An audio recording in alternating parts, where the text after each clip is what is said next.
exciting to be here. Thank you all. ACTIVIZED, as you said, follows 6 ordinary Americans who had to step off the sidelines in the past few years. People who had never been activists in their lives, never totally politically active, but something in the past 2 or 3 years threw a switch in them, made them get up. Wanted to get a whole range of ages and backgrounds, and really send the message, 2 messages. One, that anyone can be an activist. There's no special gift or skill or training. And number 2, that being an activist is a very American thing to do. It's a very patriotic thing to do, and it's... Peace is possible!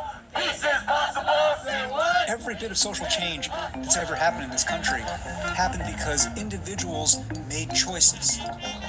People make choices. Choices make history.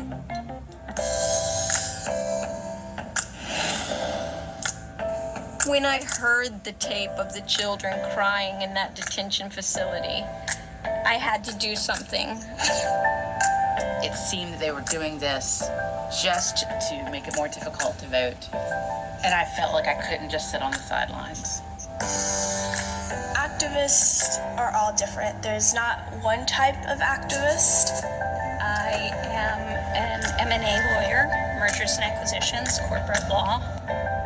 You just have to keep reminding yourself that whatever you can do is better than would occur without you there at all. This is a time right. It was very hard for me to speak on mass shootings and school shootings. That's not the problem that I faced here. It's not the problems that my friends faced here. The problem that they were facing was walking to school, walking away from school, just hearing the gunshots at night, hearing fireworks that are not actually fireworks all the time. That was the actual problem that we were seeing. And so that was the only thing I could really speak to. And it was the only thing that I could really speak to that connected with my community. So that's what I spoke about. And just with the knowledge that when you look at gun violence in this country, only 1% of it is mass shootings and school shooting. The other 99% are happening in our streets. So if we really want to end this issue, we need to address it in its entirety. And what we have is a media that's entirely focused on mass shootings and school shootings, because look at who's affected by the 2 different things.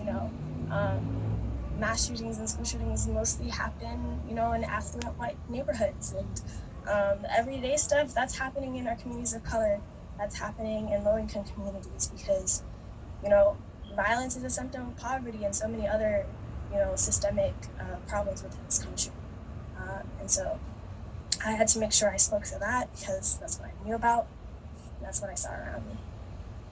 And do you feel that the focus has extended out to just it's beyond? It's definitely better than when it was, early on in 2018. And I think a lot of that does have to do with March for Our Lives and it taking, initiative as an institution. It became an institution in and of itself, within the system. It took on that responsibility of, trying to share as many stories as possible.